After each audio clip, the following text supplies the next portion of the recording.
Parfait. Donc, évidemment, salut à tous et à toutes. Bienvenue donc à cette table ronde dédiée à l'e-sport. Et donc, c'est un réel plaisir de vous accueillir en ligne et on vous remercie énormément de nous rejoindre aujourd'hui. Il faut savoir donc, que cette table ronde s'inscrit dans le cadre des Swiss Digital Days, qui est l'événement en Suisse dédié au digital. Et il faut savoir que cette année, ce sont à peu près 400 événements qui sont organisés, alors évidemment en ligne, partout en Suisse, avec à la fois des workshops, des Learning Labs ou, comme ici et aujourd'hui, des conférences, et où on va discuter plus ou moins du digital sous tous ses angles et de son avenir. Et il faut savoir que cette année, ce qui est vraiment un grand plaisir et une bonne nouvelle, c'est que 3 workshops et 3 conférences sont donc dédiées à l'e-sport.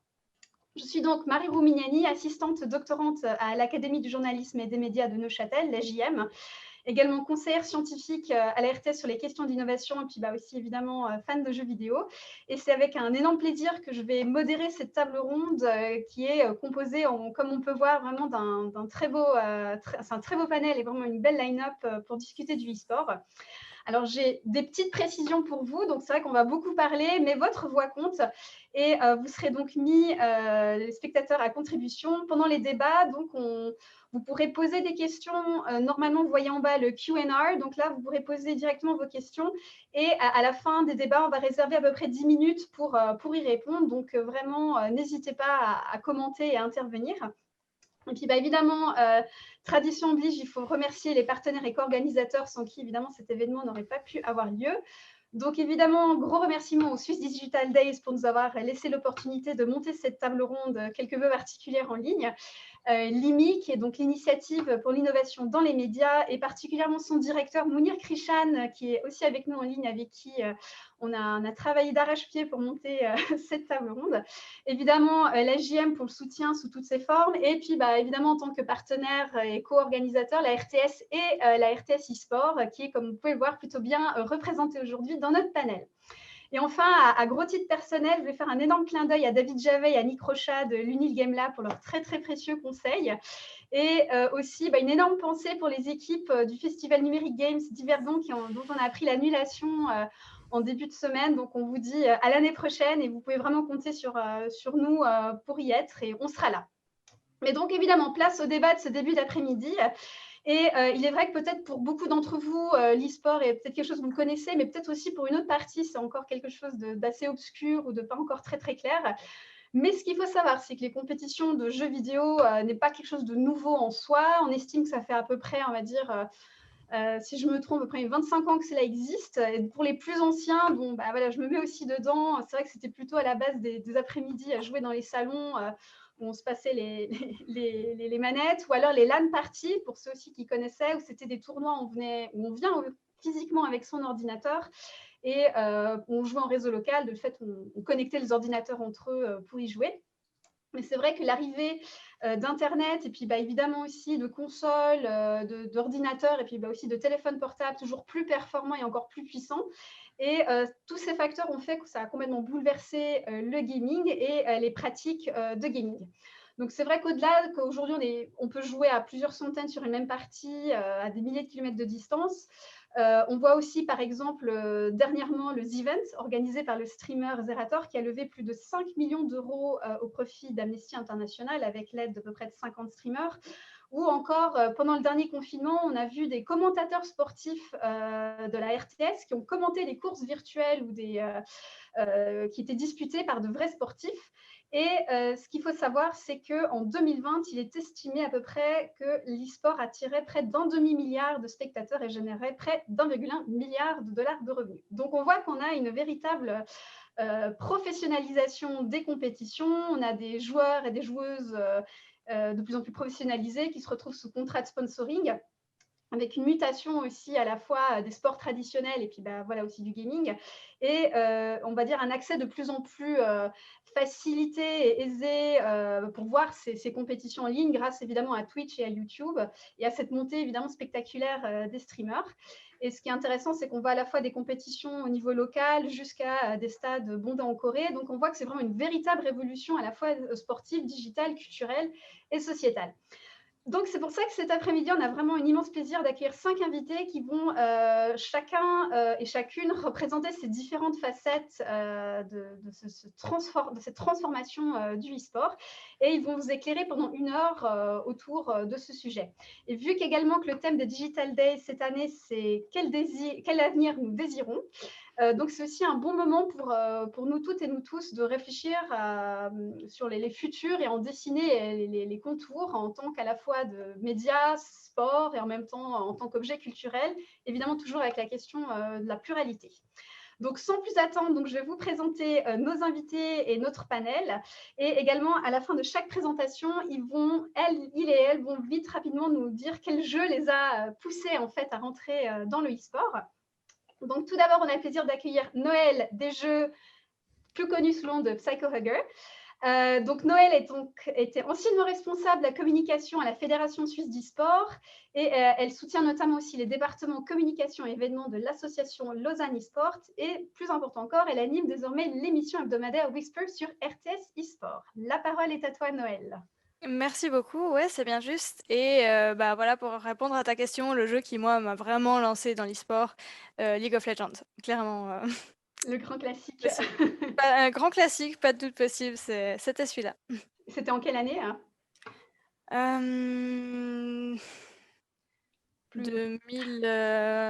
c'est une bonne question. Ok. J'ai commencé à y jouer avant de m'intéresser à l'e-sport vraiment, Ok. vraiment, mais ma première insertion dans l'e-sport en tant que tel, je dirais que ça doit être il y a 7-8 ans, quelque chose comme ça. Donc, ça commence un petit peu à remonter. Mmh. Ensuite, on a le plaisir d'accueillir Nina Greifenberg, plus connue sous le nom de Natia, qui est donc active dans l'e-sport depuis à peu près pas mal d'années. Je crois que c'est 3 ans, hein, c'est ça.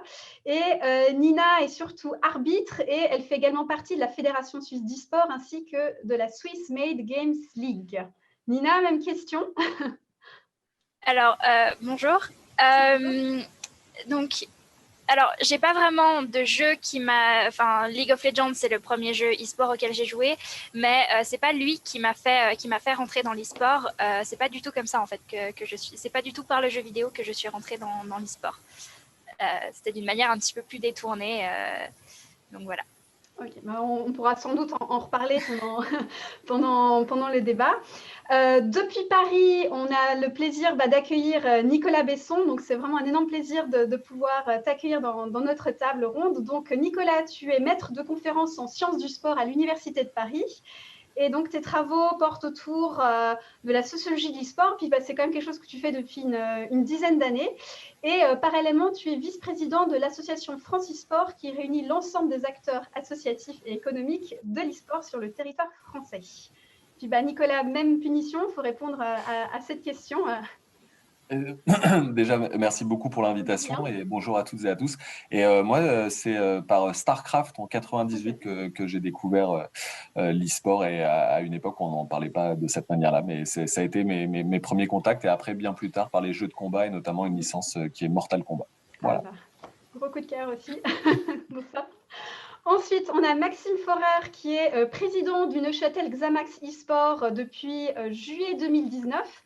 On rappelle juste que donc, le Xamax eSport est une association qui a pour but donc, justement de développer la pratique du jeu vidéo à la fois au sens assez large à travers des événements, puis aussi par des compétitions, dont notamment aujourd'hui, on voulait rappeler que c'est votre première compétition qui est en ligne, qui est la Hello Cup, dédiée au jeu Hearthstone et qui est en plus commentée toute la journée sur la chaîne Twitch de la RTS eSport.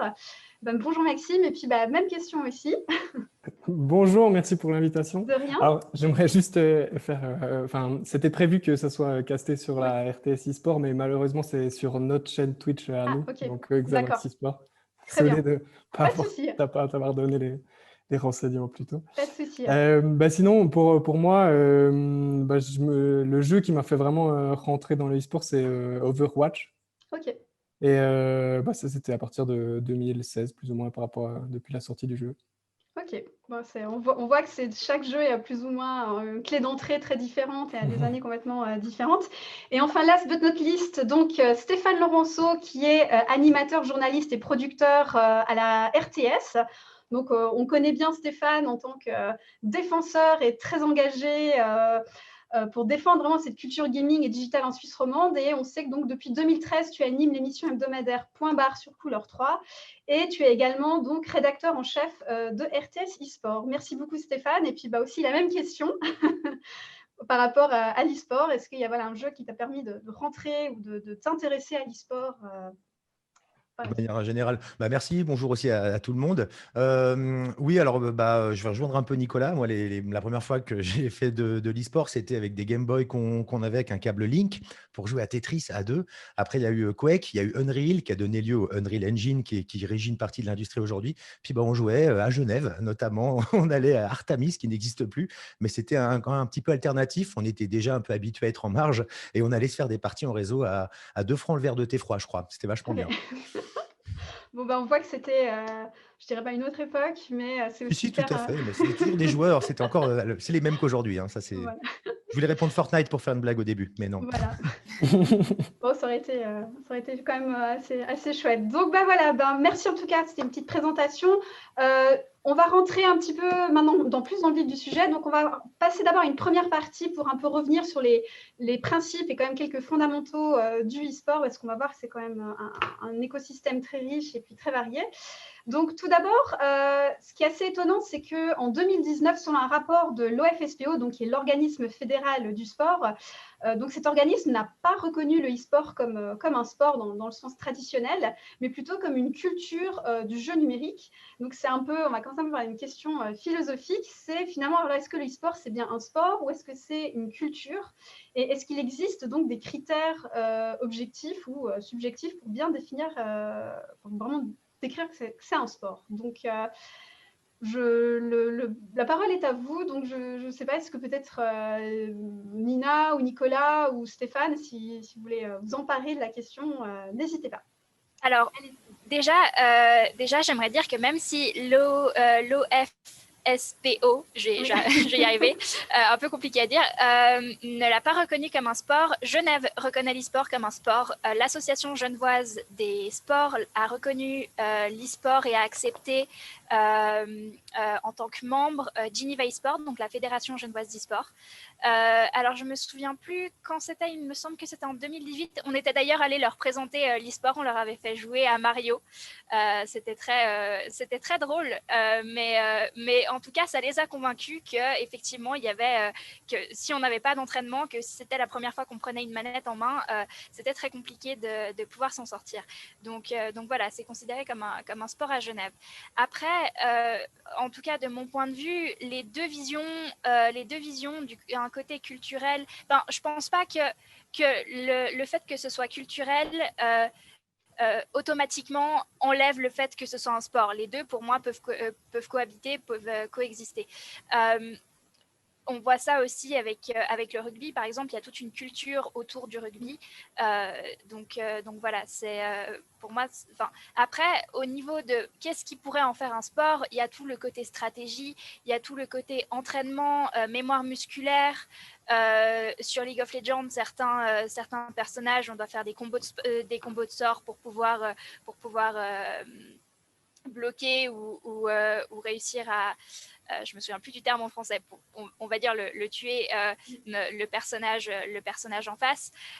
Donc voilà, c'est il y a tout un côté qui peut faire penser à la musique aussi, aux instruments. Donc voilà, c'est pas pour moi les deux, culture et sport, c'est pas forcément les deux peuvent aller ensemble. Nicolas, il n'y a pas aussi des critères qui ont été peut-être définis ou observés, notamment dans tes recherches? Si, la grande difficulté de cette question, qui est une question qui est assez récurrente dans ce secteur, puisque la première fois que le débat a été posé, ça date de 99, donc ça fait 20 ans qu'on traîne ce débat. La grande difficulté, c'est qu'il y a une grande confusion sur à la fois ce qu'est l'e-sport, c'est-à-dire entre l'e-sport qui se pratique par des gens comme vous et moi, alors lorsqu'on peut participer à une LAN, s'inscrire à une petite compétition, et l'e-sport qui se regarde, ces grandes compétitions internationales comme la finale des Worlds de League of Legends qui avait lieu hier. Il y a tout un monde monde qui est très différent. Donc, c'est difficile de savoir exactement ce qu'est l'e-sport. Ça évolue constamment. Et puis, de la même manière, le sport, il y a de grandes confusions sur ce qu'est le sport, et notamment sur la question de la physicalité dans le sport. Donc, pour les détracteurs de cette comparaison, c'est vrai que c'est souvent le fait que les joueurs soient assis face à un écran et que les joueurs soient pas en train de suer qui dénote totalement avec cette représentation d'un Federer ou d'un Usain Bolt ou d'un Cristiano Ronaldo qui sont en train de suer et de souffrir sur les terrains. La réalité, c'est qu'il y a des sports qui font appel à d'autres types de compétences, plutôt de la dextérité, de la précision, de l'attention, que ce soit, je sais pas, par exemple, le curling ou bien encore le tir au pistolet. Donc, la question de la dépense énergétique, ça s'avère être un critère qui est assez inapproprié, en fait, pour définir le sport. Aujourd'hui, il n'y a pas de consensus réel sur la définition du sport, mais si on prend une définition extrêmement restrictive, c'est une activité qui est avant tout une activité motrice, c'est-à-dire dans laquelle il va falloir avoir une performance motrice à effectuer, quelle que soit la dépense énergétique. Et donc, à ce titre-là, presque la quasi-totalité des jeux qui sont pratiqués dans l'e-sport, effectivement, nécessitent une performance motrice, comme l'a très bien expliqué Nina juste avant, que ce soit dans les jeux de combat, les jeux de tir, les jeux de stratégie en temps réel, qu'ils soient individuels ou collectifs. Il y a quelques exceptions, le cas des jeux de cartes ou les jeux de stratégie au tour par tour, où là, pour le coup, il n'y a pas forcément besoin de performance motrice. Ce qui montre bien que ce n'est pas un critère pertinent pour savoir si c'est de l'e-sport ou pas, déjà. Ensuite, un sport, c'est une activité qui est organisée sous forme de compétition. Et ce n'est pas simplement affronter quelqu'un d'autre, c'est qu'il y a des organisateurs de compétition qui viennent mettre en place finalement un cadre qui est circonscrit dans le temps et dans l'espace dans lequel on vient s'affronter. Pour le dire simplement, mettre un coup de poing à quelqu'un dans la rue, c'est un délit. Mettre un coup de poing à quelqu'un sur un ring et vous pouvez potentiellement être champion du monde et devenir riche. Donc, c'est un cadre qui est extrêmement circonscrit. Et ce cadre qui est circonscrit, ces compétitions, elles sont réglementées. Et là, avec l'e-sport, l'e-sport, c'est la pratique compétitive du jeu vidéo. Donc, effectivement, il y a des compétitions et ces compétitions, elles sont réglementées, même doublement réglementées, puisqu'on a à la fois le règlement qui est implicite du code du jeu, ce qui, en tout cas, ce que le jeu permet de faire à l'intérieur. Et puis ensuite, vous avez les organisateurs d'événements qui vont venir ajouter des règlements plus explicites sur les conditions de participation, le matériel autorisé et proscrit, les comportements autorisés et proscrits, le rôle des arbitres et le répertoire des sanctions qui est à leur charge. Et puis en dernier, le dernier critère qui est souvent omis, c'est que les sports, ce sont des activités qui sont reconnues par des organes traditionnels de gouvernance du sport dans les différents pays. En Suisse, ça peut être Swiss Olympics ou ça peut être l'association Genevoise des sports. En France, ça va être le ministère des Sports ou le Comité national olympique. Et là, ce qu'on remarque, c'est qu'en fait, il y a de grandes différences entre les différents pays du monde. Alors, le cas suisse est assez intéressant. Entre le canton de Genève et puis un autre canton, c'est pas du tout la même reconnaissance. En France, le choix a été fait plutôt de reconnaître le secteur comme une industrie par plutôt le ministère de l'économie, du digital, enfin du numérique et de l'industrie. Mais par exemple au Danemark, ça va plutôt être le ministère de la culture et les cas souvent cités de la Corée du Sud, de la Russie ou de la Turquie, c'est plutôt le ministère des Sports. Donc en fait, cette question de l'institutionnalisation, elle est hautement culturelle. Donc il n'y a pas vraiment de bonne réponse par rapport à ça. Et si en plus après en fait, si j'adopte un regard un peu plus juridique, je vais avoir aussi une réponse qui va être un petit peu différente. Donc, en fait, selon le champ dans lequel on se place, en fonction de comment est-ce qu'on considère l'e-sport, qui est en fait une pratique qui est au croisement de la culture, du jeu vidéo, du sport, de l'activité numérique, finalement, c'est extrêmement difficile d'avoir une définition qui soit commune. Donc là, aujourd'hui, les gens s'intéressent peu finalement à cette question. Il n'y a pas de consensus dans le secteur. Pour certains, c'est une question qui est dépassée. Moi, je la trouve quand même pertinente parce que pour faire émerger la singularité de l'e-sport, il faut quand même le comparer au sport pour voir justement ce qui le différencie. Et ce qui en ressort principalement, c'est la question de la propriété intellectuelle.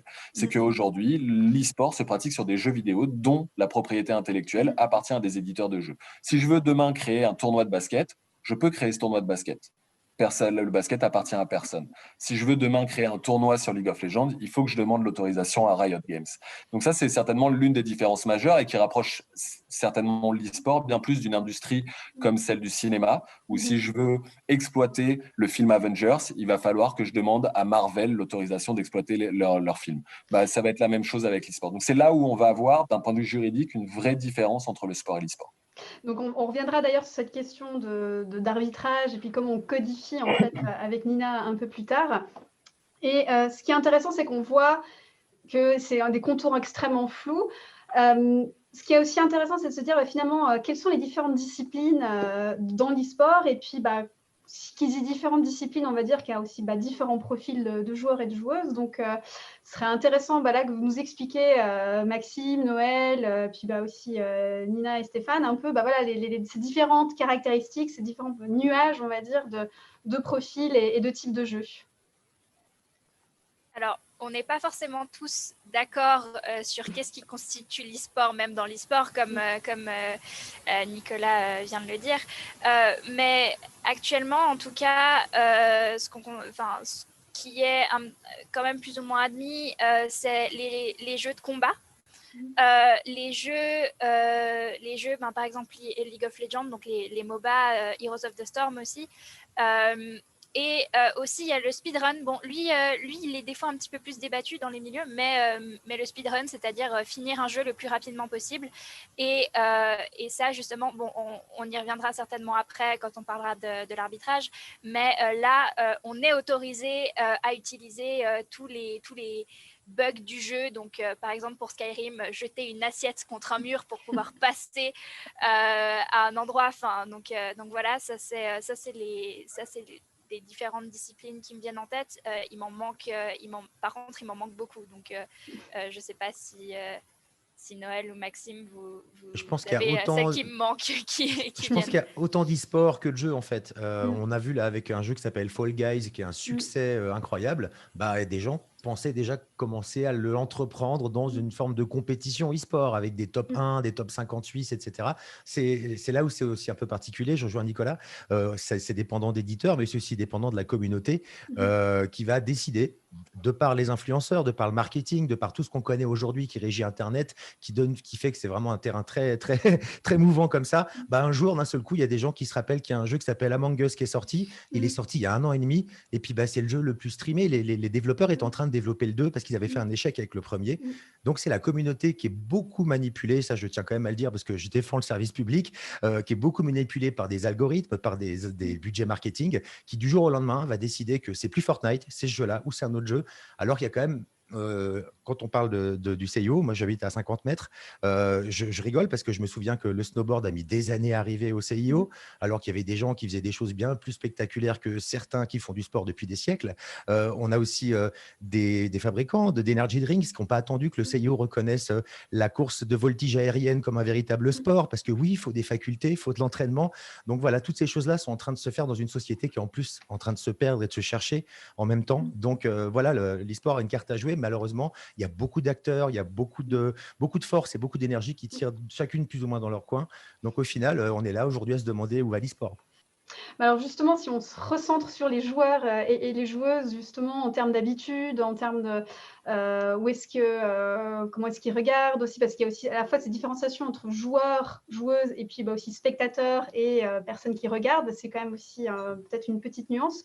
Donc je ne sais pas, vu que Noël, toi, tu es vraiment à cheval entre à la fois streameuse, gameuse, etc. Donc tu as un peu cette double vision. Comment est-ce que toi, tu vois un peu ces différents profils de joueurs, puis aussi Maxime, vu que toi, tu gères les compétitions, c'est un peu nous détailler par rapport à ça aussi pour que le public se rende compte de ces profils en fait.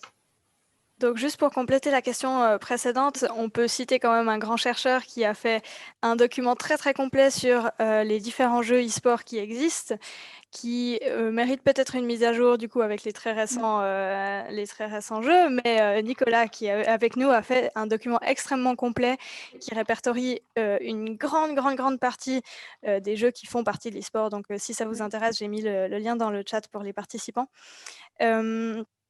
Par rapport à la prochaine question, donc oui, il y a plusieurs aspects. Donc il y a les gens qui jouent uniquement, qui ne regardent pas de compétition, qui ne s'intéressent pas à l'e-sport en tant que divertissement.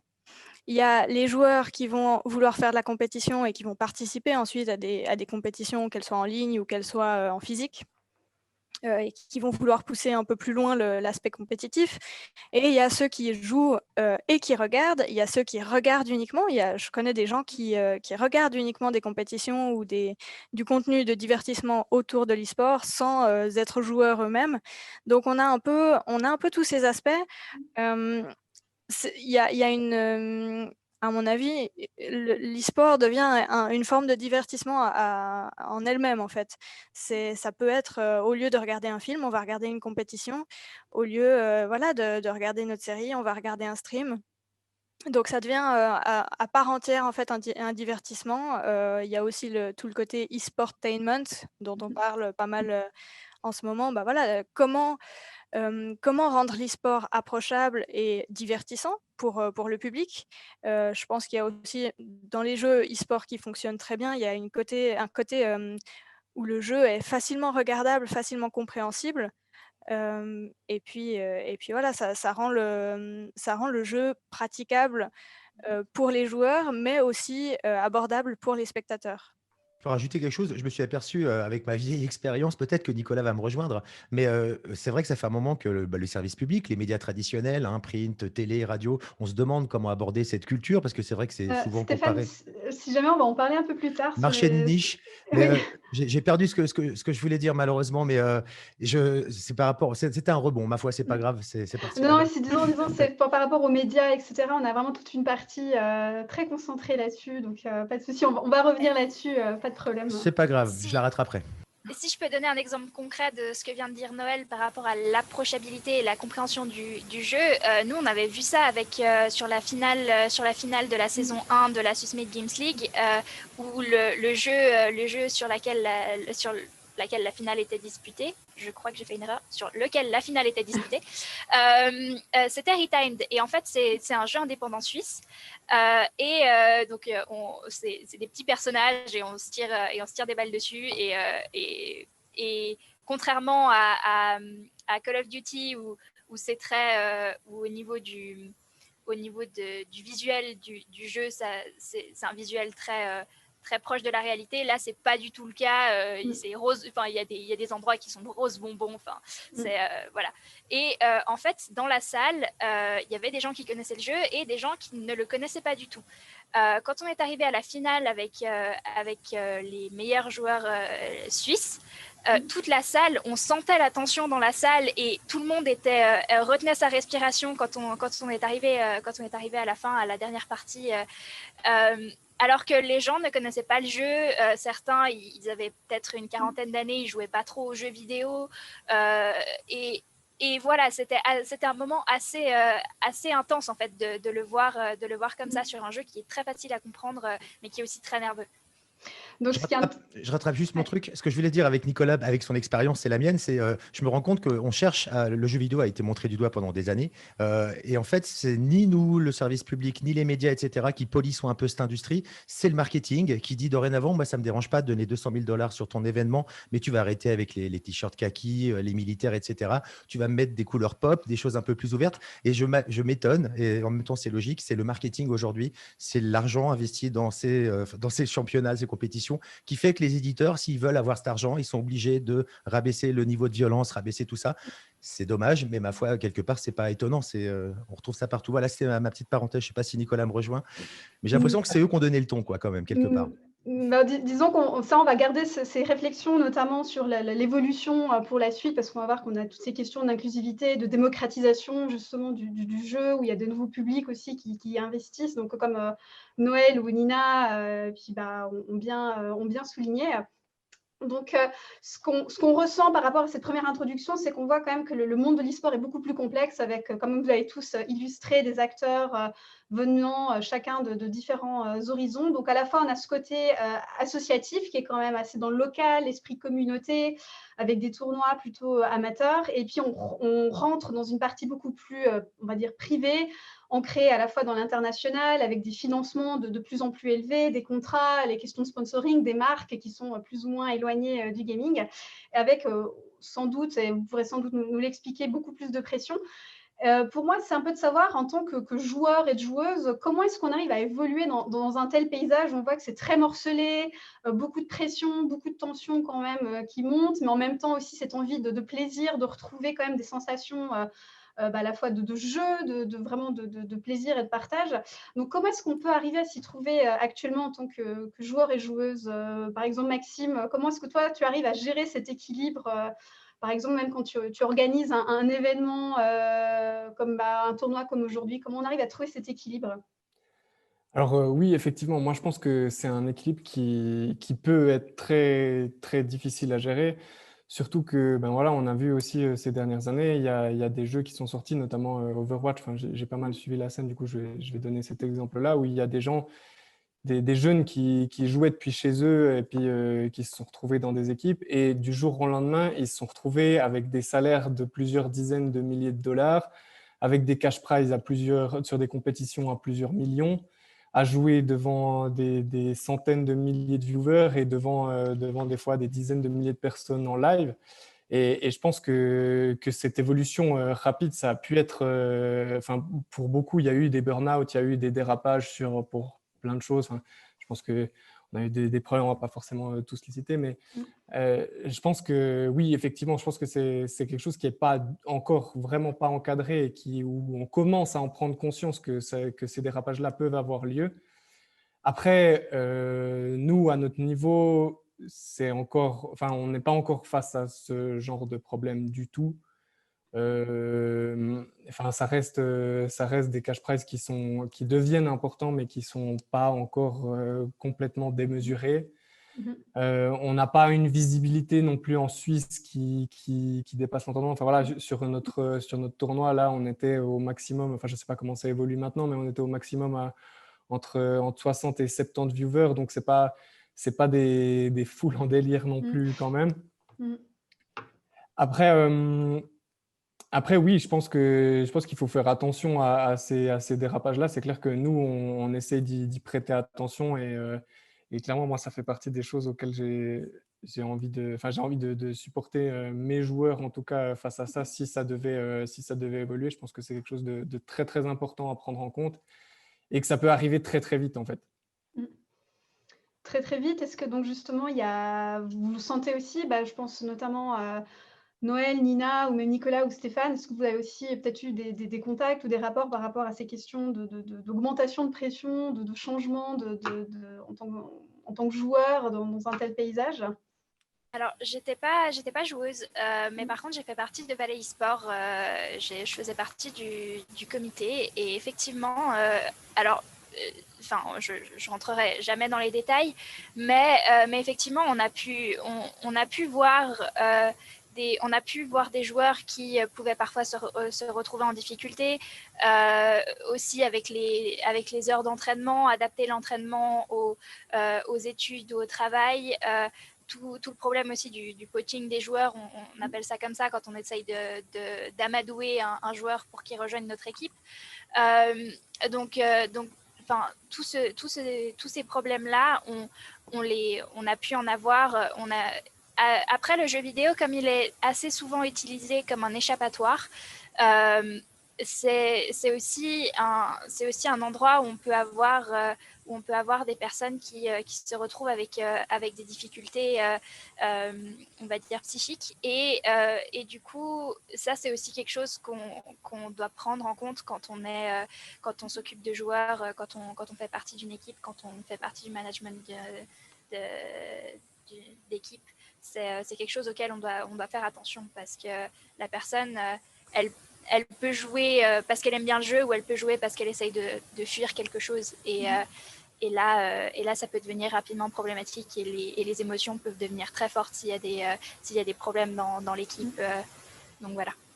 Alors justement, est-ce que ce flou en termes par rapport aux institutions publiques, comme vous avez tous un peu exprimé à la fois dans les différents cantons, c'est pas la même chose, c'est pas reconnu au même niveau, ou même Nicolas, tu le soulignais aussi en France, est-ce que justement il n'y a pas un rôle à jouer dans cette reconnaissance d'institutions publiques, mais même aussi par exemple via des médias de service public, de se dire finalement est-ce qu'il n'y a pas un rôle pour un peu cadrer ou pour soutenir ou pour sensibiliser à ces questions, Nicolas? Oui, tout à fait. Je pense que parmi la multitude d'acteurs qui aujourd'hui naviguent au sein de ce secteur, que ce soit des joueurs, des équipes, des organisateurs d'événements, les éditeurs, les investisseurs, les fournisseurs de services, les fans, les spectateurs et ainsi de suite, les pouvoirs publics ont aussi évidemment un rôle à jouer au sein de ce secteur-là. Alors, l'idée, c'est pas de venir forcément tout réguler, mais c'est de venir, d'une certaine manière, apporter un soutien au développement d'une filière, venir créer des passages de plus en plus lisibles qui vont du loisir jusqu'au très haut niveau, en passant par l'amateurisme et le professionnalisme. C'est la mise en place, effectivement, d'aménagement du temps scolaire et de sensibilisation dès le plus jeune âge aux outils numériques de manière générale, hein, que ce soit l'utilisation de YouTube, de Twitch, des smartphones, des écrans au sens large, et l'e-sport est certainement un bon levier de motivation pour, de manière générale, éduquer au numérique et aux bonnes pratiques, et puis ensuite sensibiliser sur une hygiène de vie qui soit globale, puisque aujourd'hui, effectivement, certains joueurs peuvent devenir des rôles modèles dans l'e-sport parce que ce sont de vraies stars, et bien faire comprendre aux fans que ces joueurs-là, ils en arrivent pas là parce qu'ils ont un don, que c'est inné, qu'ils sont talentueux. Le storytelling autour du talent m'exaspère un petit peu parce que c'est toujours omettre le travail qu'il y a derrière, et donc comprendre que c'est des sacrifices, comme le sport de haut niveau. C'est que la pratique à ce niveau-là, elle a nécessité finalement énormément de travail et de sacrifices. Et donc les pouvoirs publics, quels qu'ils soient, que ce soit les pouvoirs publics qui sont plutôt en charge de la santé, plutôt en charge de l'éducation, plutôt en charge du sport, des activités culturelles ou du numérique et de l'innovation, tous les pouvoirs publics, que ce soit au niveau local ou au niveau national, à mon sens, ont un rôle à jouer. Et d'ailleurs, on l'observe depuis quelques années, c'est qu'on a de plus en plus de collectivités territoriales et de pouvoirs publics à différents échelons qui commencent, pour différentes raisons, à venir soutenir la filière, que ce soit en faisant en sorte d'accueillir des grands événements internationaux sur le territoire. Dans ce cas-là, c'est plutôt pour, on va dire, faire rayonner la région, le pays, la ville et favoriser le tourisme, que ce soit en développant des formations. Donc là, c'est plutôt axé sur des objectifs d'éducation de manière générale et de sensibilisation, que ce soit autour de grands festivals du numérique qui mélangent à la fois le jeu vidéo, le cosplay, les comics et les mangas. Et dans ce cadre-là, on est plutôt sur les services culturels de ces différentes institutions publiques, ou encore autour du numérique et de la tech. Bref, il y a plein de raisons. Donc, des cas, on pourrait en citer plein, bien évidemment, que ce soit Katowice en Pologne, qui accueille l'un des plus grands événements sur le jeu Counter-Strike chaque année, que ce soit, je vais prendre des cas français, c'est ce que je connais le mieux, forcément la ville de Paris qui développe un incubateur de start-up dédié à l'innovation dans l'e-sport et qui donc finance cet incubateur, que ce soit des collectivités et des villes comme Rennes ou Montpellier qui, en tout cas, participent à la subvention de grands événements locaux, cette fois-ci des LAN, mais j'imagine que c'est la même chose pour la Switzerland, par exemple en Suisse, que j'imagine que les pouvoirs publics, d'une certaine manière, en tout cas, mettent à disposition certains aspects. Et donc oui, je crois fondamentalement que les pouvoirs publics, au même titre que de nombreux acteurs, dans cet écosystème qui est très fragmenté, ont un rôle à jouer. Alors justement, par exemple, Noël, vu que voilà, tu travailles pour notamment le Lausanne e-sport, etc., c'est un peu de ça. Est-ce que toi, tu sens justement en ce moment un momentum? Tu sens qu'il commence à y avoir quand même un soutien de plus en plus ouvert ou facilité aussi pour organiser des événements d'e-sport? Ou est-ce qu'il y a encore cette réticence des pouvoirs publics? Je dirais que ça dépend, enfin, que ce soit pouvoir public ou même entreprises non endémiques, comme on les appelle, celles qui ne sont pas directement liées au milieu de l'e-sport. Il y a toujours une réticence quand même palpable, hein, ça c'est certain. Après, j'ai l'impression qu'il y a un intérêt quand même grandissant pour la pratique, beaucoup de méconnaissances évidemment, mais un intérêt grandissant, on en parle de plus en plus dans les médias, etc. Donc il y a quand même un questionnement autour de cette pratique, et est-ce que les entreprises ou les pouvoirs publics se disent, OK, est-ce qu'on pourrait soutenir cette pratique-là? Qu'est-ce qu'elle pourrait nous apporter? Est-ce qu'elle peut nous apporter un marché, une clientèle? Qu'est-ce que ça peut, comment est-ce que cette pratique peut être bénéfique pour nous? Cette année, ça a été quand même un peu particulier, évidemment, un peu dans les 2 sens, je dirais, parce qu'il y a eu forcément moins d'investissement tout court, que tout secteur confondu, mais j'ai l'impression qu'il y a quand même beaucoup d'entreprises qui se sont rendues compte du besoin de digitalisation cette année. Évidemment, parce que tout le monde a compris un peu comment on peut faire du télétravail, comment on peut être chez soi et puis jouer, partager, etc., sans forcément avoir besoin de connexion physique, on va dire. Donc, il y a eu peut-être aussi une prise de conscience, je dirais, par rapport à la digitalisation cette année, qui, j'imagine, peut amener certaines entreprises à repenser un peu leurs investissements, comment, est-ce qu'eux peuvent digitaliser leurs pratiques et peut-être que justement ça passe par, voilà, des investissements, pour tout le milieu de l'e-sport ou jeux vidéo, tout court en fait, à mon avis. Juste pour rebondir sur cet aspect-là, c'est parce qu'on n'a pas bien répondu à ta question précédente, à savoir quel était le profil des gens qui jouaient et qui pratiquaient C'est l'e-sport. vrai. À savoir juste que plus on va vers la compétition et plus on observe les pratiquants et les pratiquantes qui s'inscrivent à des compétitions, plus on va sur des populations qui sont très jeunes, des 15-35 ans majoritairement, et majoritairement masculins. C'est la caricature. Sachant que des gens qui jouent à des jeux vidéo de manière générale, il n'y a que 50% de 15-35 ans, donc c'est beaucoup plus diversifié, et les femmes représentent à peu près la moitié, selon les années, entre 48 et 52% des joueurs et joueuses. Donc, on est sur une répartition genrée qui est assez équilibrée et avec une grande diversité d'âge, mais plus on va vers la compétition, plus c'est jeune et plus c'est masculin. Et donc, les pouvoirs publics, de manière générale, leur intérêt aussi à s'intéresser à l'e-sport, c'est s'intéresser aux nouvelles générations de concitoyens.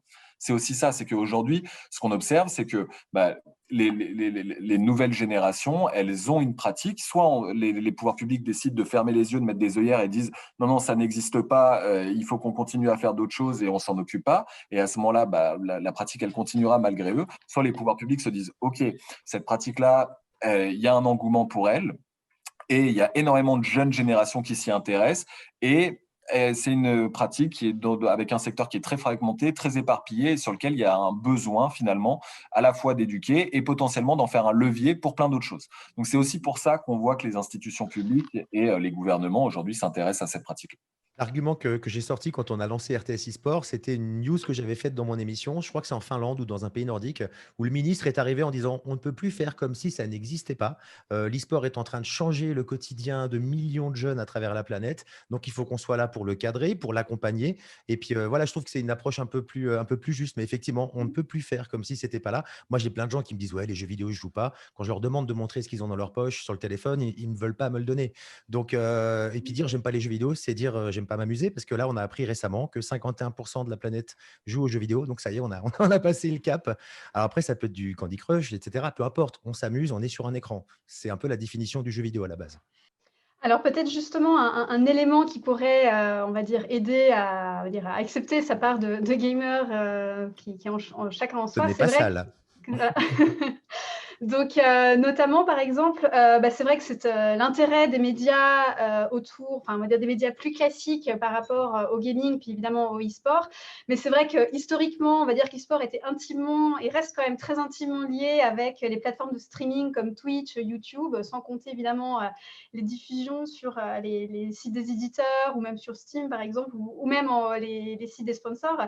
Et on voit en plus combiné avec cet intérêt de plus en plus fort de médias classiques, donc évidemment RTS e-sport en un bon exemple, mais aussi 20 minutes qui est assez précurseur, ou en France avec les câbles, les chaînes câblées, notamment beIN Sport. Et on ressent en plus cette professionnalisation de la couverture de l'e-sport. Et pour ça, je trouve intéressant d'avoir notamment surtout l'avis de ceux qui streament dans notre panel. Donc, comment justement ces plateformes ont permis aussi, comme de streaming, ont permis de faire émerger l'e-sport. Et en tant que streameuse ou en tant qu'aussi de sportif, comment est-ce vous avez pu en tirer parti par rapport à, vu que les médias classiques n'en parlaient pas en fait. Donc par exemple, je pense Noël, tu es un bon exemple pour y répondre.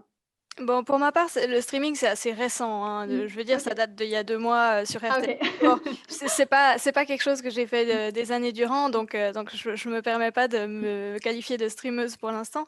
Mais ça amène quand même beaucoup de proximité en fait entre les gens qui streament et leur public. Ce qui fait que énormément de gens regardent du streaming, que ce soit du jeu vidéo, mais que ce soit, il y a beaucoup maintenant du talk show aussi, ou des gens qui discutent de plusieurs choses sur Twitch, qui est la plateforme la plus plébiscitée, je dirais, pour tout ce qui est e-sport et jeux vidéo. Et du coup, plus les gens passent de temps là-dessus, plus on comprend que voilà, comme on disait tout à l'heure, ça rejoint un des points précédents, c'est un divertissement à part entière. Je me suis perdue. C'était quoi la question? Non, c'est très non, justement, c'est que le fait que, toi, en tant que streameuse, enfin, en tant que joueuse aussi, c'était plus une approche justement communauté, de pouvoir, en quoi justement ces plateformes on permettait de mettre en avant le e-sport. On voit qu'il y a quand même un ADN commun, par rapport à l'esprit, gaming, parce qu'il y avait justement aussi ces porosités qui se passent.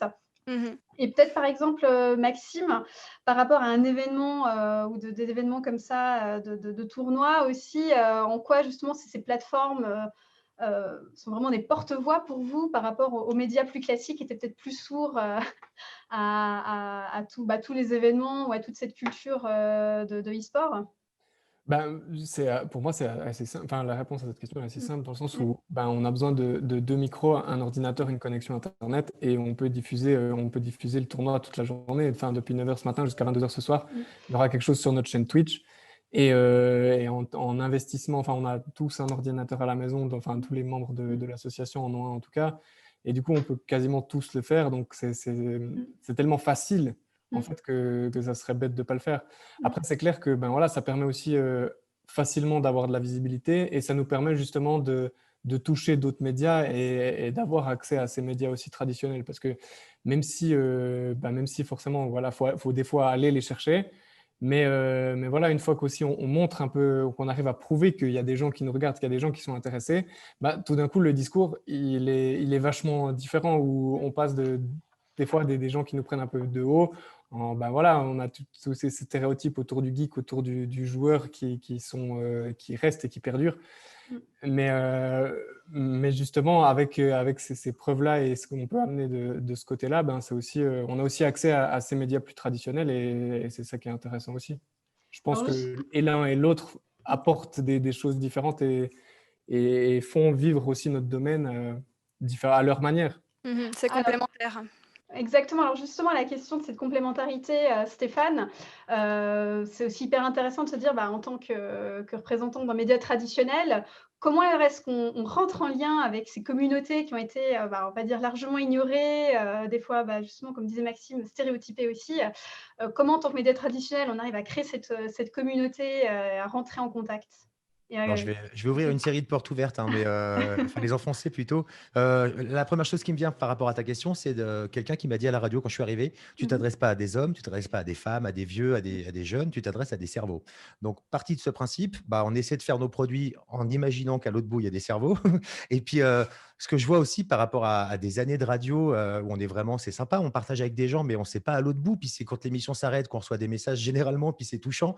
Là, on est, je dis ça parce que après 20 ans, j'estime, je suis un homme de radio, mais c'était pas comme ça que je me prédestinais, mais voilà. Et on n'imagine pas, je dis ça, s'il y a des collègues de l'RTS dans le chat, vous n'imaginez pas le potentiel et le pouvoir de pouvoir streamer. Faut pas oublier que ça a beau être Twitch, ça reste un outil. On est en train de combiner de la vidéo, de l'image, du texte. Et pour un animateur radio, ça a été mes deux fenêtres qui se sont ouvertes, une entrée d'air frais. En termes de création de contenu, on voit en plus sur RTS eSport qu'on a quand même un tissu assez solide de gens qui suivent Noël, qui suivent tout le monde. Et puis, c'est des gens qui sont plutôt brillants, qui sont plutôt bienveillants, qui sont plutôt drôles, souvent même plus que moi. Donc, voilà, il y a vraiment quelque chose de…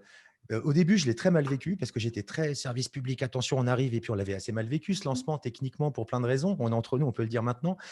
Et là, petit à petit, je me suis détendu. Je me suis dit, vas-y, Stéphane, c'est comme de la radio 15.0. Et moi, je suis convaincu, à titre personnel, que le futur de la radio se passe là-dessus. Je pense que c'est une solution pour que la RTS se renouvelle, c'est de faire des émissions en live avec Point Barre. Là, ce qu'on a fait, le pré-show d'une demi-heure sur Twitch, où on peut discuter avec les gens, on peut montrer des choses qui n'ont pas été sélectionnées en radio, on peut ouvrir les débats parce qu'effectivement, en radio, on s'adresse à un plus grand nombre et on peut effectivement choquer des personnes qui n'ont pas les clés de lecture. Donc, c'est vraiment incroyable. Moi, voilà, c'est très dur à faire. C'est énormément de problèmes techniques, etc. C'est pas juste deux micros et une caméra, même si dans l'absolu, c'est ça. C'est deux outils de communication. Après, si on veut bien le faire, voilà, moi, j'ai rajouté un appareil photo, j'ai rajouté des câbles, j'ai pris un gros micro. Il y a aussi, voilà, comme je le dis aussi à tous les gens qui travaillent sur RTS eSport, et c'est ça le service public, quand les gens, on donne l'énergie de venir vous voir, la moindre des choses, c'est de les accueillir soit avec un petit bouquet, soit avec une petite attention.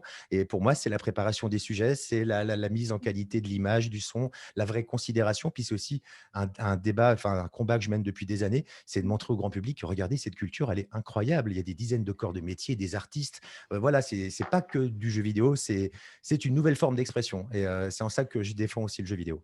Et là, justement, ce qui est intéressant par rapport à ce que tu soulevais, Noël, c'est la question de complémentarité. Donc, finalement, en quoi les médias classiques vont être complémentaires par rapport à ce qui existe déjà sur Twitch, sur YouTube, etc. Si je peux juste faire, enfin, j'ai plusieurs remarques qui me viennent en tête. Mmh. La première, c'est que cette question de l'émergence des plateformes de streaming, de manière générale, elle est liée à une question d'autonomie. Mmh. C'est-à-dire, c'est une façon pour des secteurs, et notamment là, le secteur du jeu vidéo et de l'e-sport, de s'autonomiser par rapport aux médias qui les ont stigmatisés, stéréotypés, au même titre que la radio libre, à cette époque-là, permettait exactement de s'autonomiser des grands groupes de radio. Donc, elle est là. Et c'est certainement, à mon sens, la plus grande innovation qui ait jamais eu lieu sur les 10 dernières années, notamment pour l'e-sport. On parle souvent d'innovation dans l'e-sport. Très honnêtement, pour moi, la seule innovation et la plus grande, ça a été ces plateformes de streaming, ces télésociales, ces web TV, qui ont permis tout d'un coup de rendre du contenu e-sportif accessible à tout le monde. Parce que les gens ne se rendent pas compte à quel point dans les années 2000, pour suivre du contenu e-sportif, c'était extrêmement compliqué. Les jeux n'étaient pas pensés pour, il fallait être invité sur les lobbies par les joueurs eux-mêmes et il n'y avait pas de commentateurs qui étaient à l'intérieur du jeu. Il fallait se brancher à des web radios un peu obscures pour avoir le commentaire à caler en même temps. C'était vraiment très compliqué. Et ça a vraiment permis de populariser l'e-sport au tournant des années 2010 parce que c'est récent. Twitch, qui est donc la version ultérieure de Justin TV, c'est le tournant des années 2010. YouTube, c'est le tournant des années 2010. On a vu YouTube apparaître, on a l'impression que ça a toujours existé, mais c'est hyper récent en fait. Et ça, c'est vraiment l'une des grandes forces. Ce que je trouve intéressant avec le cas de la RTS et cette complémentarité, c'est que on voit des médias traditionnels, enfin, les premières initiatives qu'on a vues apparaître, c'est d'essayer de faire venir le monde du jeu vidéo à l'intérieur des médias traditionnels, du médium télévisé. On a eu des émissions thématiques sur le jeu vidéo depuis 20 ans. On a eu ensuite des émissions thématiques sur l'e-sport. Il y a eu des tentatives de diffuser de l'e-sport sur le médium TV.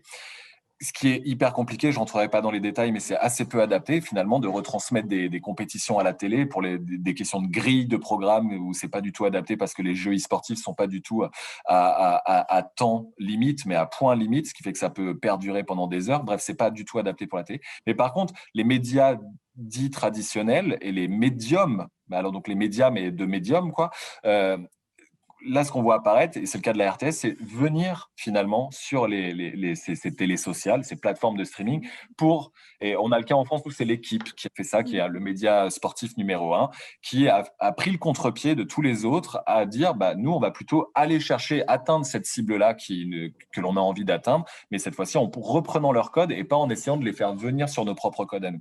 Et ça, je trouve ça hyper intéressant, notamment sur cette question de la complémentarité, où effectivement, les deux stratégies peuvent cohabiter, mais il me semble que celles de la RTS et celles de l'équipe, dernièrement, sont certainement celles qui sont vouées à perdurer et à devenir sustainable, comme on dit, quoi. Ça plus comme une opportunité que comme un frein. Alors, les freins, c'est plutôt qu'on est effectivement en service public, donc on n'est pas monétisé, on ne sera jamais suggéré, on n'aura pas de publicité. C'est vraiment des débats politiques qui nous échappent. Mais par contre, voilà, le frein s'est transformé pour moi en opportunité où je suis déjà en train d'imaginer des soirées sur Couleur 3, sur la chaîne RTS eSport avec des chroniqueurs qui viennent parler de jeux, des DJ qui viennent, des choses. Parce que voilà, c'est une radio. Tu disais radio tout à l'heure, Nicolas. Moi, j'ai retrouvé, mais quand j'étais plus jeune et que je jouais avec mon Amstrad et que j'avais Christophe de Chavannes à côté, d'un seul coup, ça se mettait à crier parce qu'il y avait un singe sur le plateau. Et puis, bah voilà, ça m'accompagnait, c'était ma culture et c'était voilà, tous les mardis soirs, je savais que j'avais un groupe de copains que je pouvais recevoir. Et là, aujourd'hui, les copains, en plus, on peut leur parler. Donc, c'est vraiment incroyable pour ça.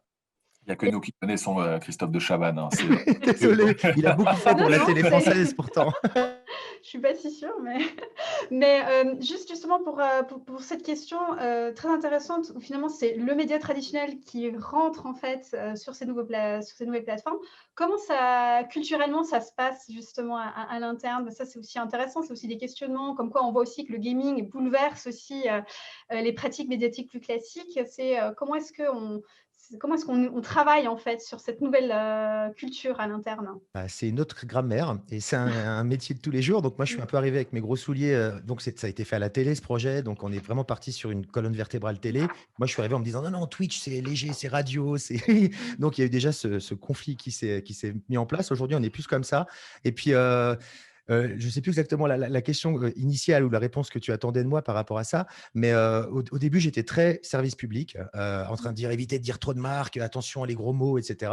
Et puis en fait, bah, c'est la culture de l'âge des gens qui vont là-dessus. Il y a des mots qu'on sort, moi j'en apprends des nouveaux aujourd'hui, ça me fait un bon coup de jeune aussi, et ça me fait rire. Et en même temps, bah, il y a aussi un peu parfois le côté grand frère. C'est ça que j'aime bien aussi avec le service public et Couleur 3 particulièrement, c'est qu'on est quand même là pour montrer à tous ces gens, mais c'est pas sans prétention, on est payé pour ça, on passe nos journées à se tuer les yeux sur des sites et tout ça, pour leur amener des choses en disant voilà, il y a plein de choses qui se font. Nous, avec le service public, on vous garantit que ce qu'on vous rapporte, il y a un minimum une considération, quelque chose, et puis un angle qui a été réfléchi. C'est pas uniquement un espèce de tout venant, ce qu'un ami appelle une bouillie numérique.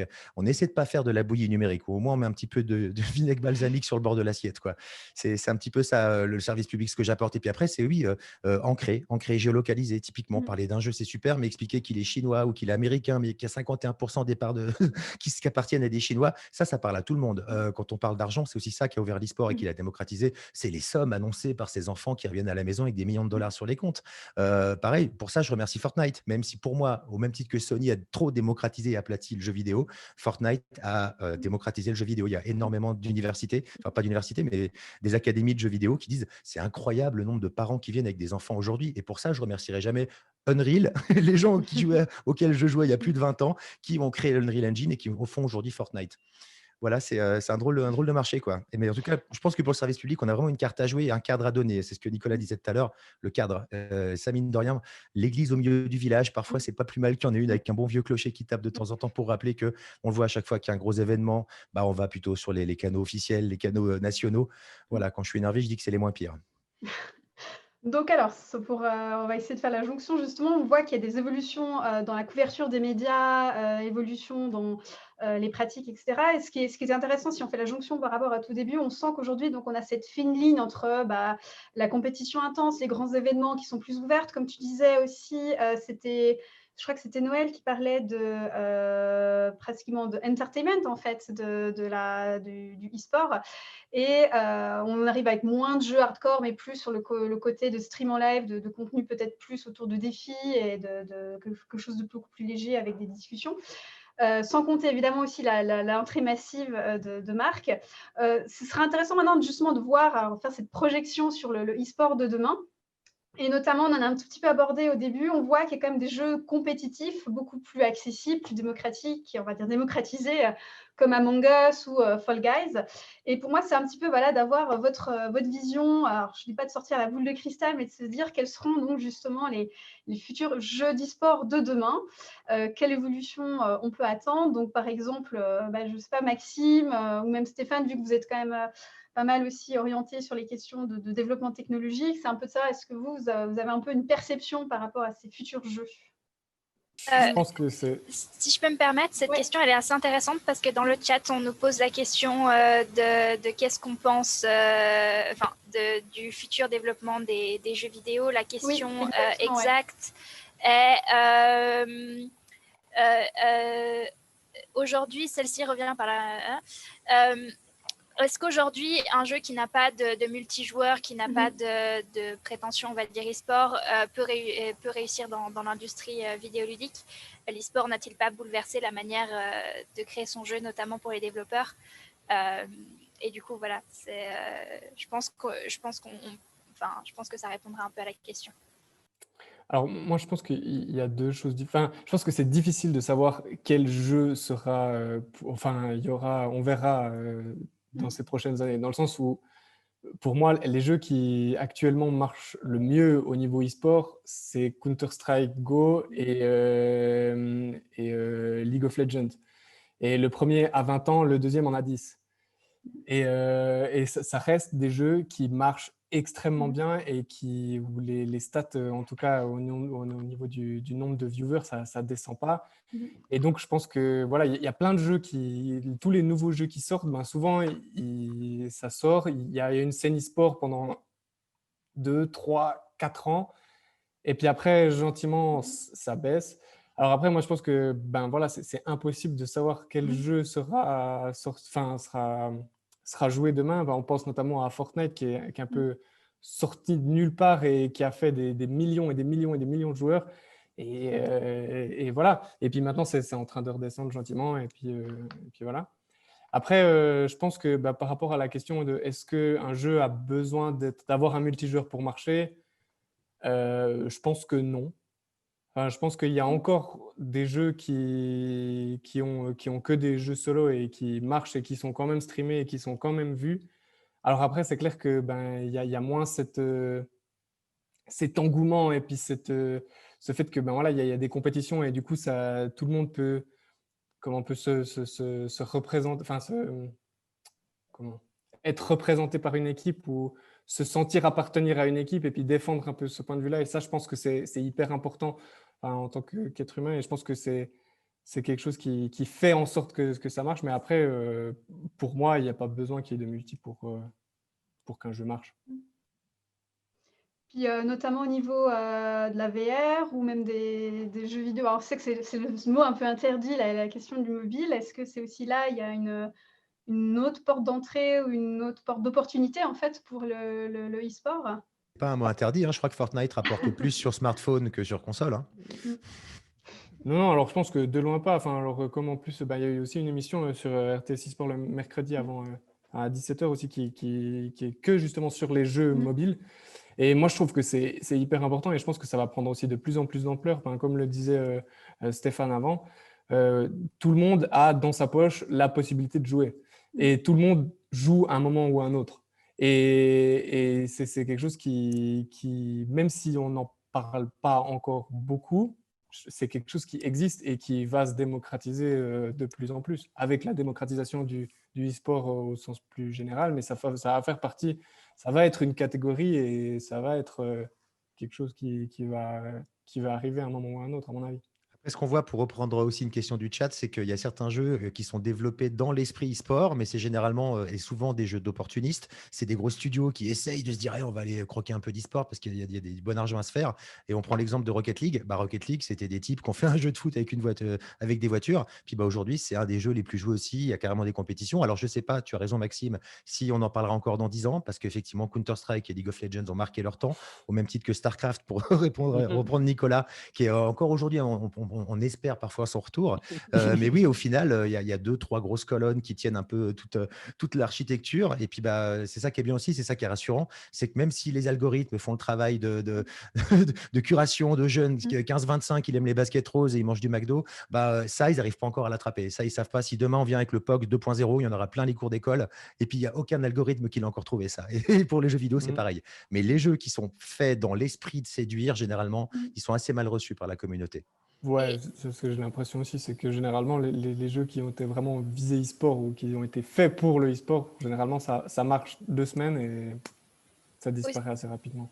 Aussi parce qu'il y a un élément assez important, par exemple si on prend l'exemple de Fortnite ou de Retimed, c'est très facile de prendre le jeu en main, de commencer à courir et d'en tirer une satisfaction et un bon moment, qu'on ait des ambitions de rentrer dans une équipe et de vraiment essayer de devenir champion du monde ou pas. Après, c'est justement tout l'entraînement, tout le côté essayer de gagner qui devient difficile. Mais en soi, on peut commencer à n'importe quel âge, à s'amuser un petit peu sur le jeu comme ça, juste pour s'amuser. Dans le cas de Rocket League, c'est quand même assez compliqué. Il faut quand même plusieurs heures de jeu, plusieurs dizaines d'heures de jeu, voire même centaines d'heures de jeu pour arriver à faire, par exemple, voler dans les airs et toucher le ballon. Et c'est ça qui scinde vraiment les jeux en deux. Hein. Il y a les jeux faciles à jouer, très difficiles à maîtriser, puis il y a les jeux très difficiles à maîtriser, comme League of Legends ou même Counter-Strike. Hein. Il faut des skills, mais il faut aussi, il y a plein de choses à connaître les maps par cœur, etc. On ne s'improvise pas e-sportif. Alors justement, Et aussi par rapport au mobile, on voit de plus en plus. Je pense que si les jeux mobiles peuvent continuer à se démocratiser de plus en plus, c'est parce que justement nos mobiles ils sont de mieux en mieux et même certains ils sont pensés pour du e-sport, ils sont marketés pour du e-sport et ça, je pense que c'est important parce que clairement sur un Nokia, alors je me souviens plus du numéro, mais celui où il y a le Snake et qui tient une semaine de batterie, ce serait un peu compliqué de jouer à Fortnite. Donc voilà, c'est aussi un truc à prendre en compte, c'est l'évolution du des mobiles et des tablettes aussi. Mais on voit que beaucoup d'éditeurs en fait portent maintenant leurs jeux sur mobile. On a vu PUBG qui s'est porté sur mobile, on a vu Fortnite, on a vu maintenant League of Legends qui transporte ses jeux sur mobile. Donc il y a certainement un réel attrait et sûrement un potentiel à développer pour le futur de l'e-sport, oui. Pour revenir à l'avenir de l'e-sport, je pensais juste à Google avec Stadia, c'est-à-dire son offre cloud. Je pense que dans l'avenir, si l'e-sport doit évoluer, c'est effectivement sur des mondes persistants où il y aura des implications. Si vous n'êtes pas connecté et quelqu'un a attaqué votre base, bah, votre base sera éclatée quand vous arriverez. Et puis le décor sera un décor unique où tout le monde se connectera. Et là, je pense que ça pourrait donner de nouvelles opportunités aux compétitions e-sport. Ce Alors, côté monde persistant. Justement, comme on voit, on entend monde persistant, la démocratisation, on va dire un accès aussi via le mobile de plus en plus facilité. Donc justement, est-ce qu'on ne va pas arriver vers de nouveaux profils qui vont arriver en tant que dans le e-sport, et comment est-ce qu'aussi on va dire le monde de l'e-sport se prépare à ces nouveaux profils qui arrivent. Donc je pense notamment, Nicolas, tu as pas mal travaillé sur les questions, puis aussi Noël, ce serait aussi intéressant d'avoir votre avis là-dessus. Alors, je voulais juste rajouter des petites choses sur le Pas de futur, souci. mais je réponds très vite, hein.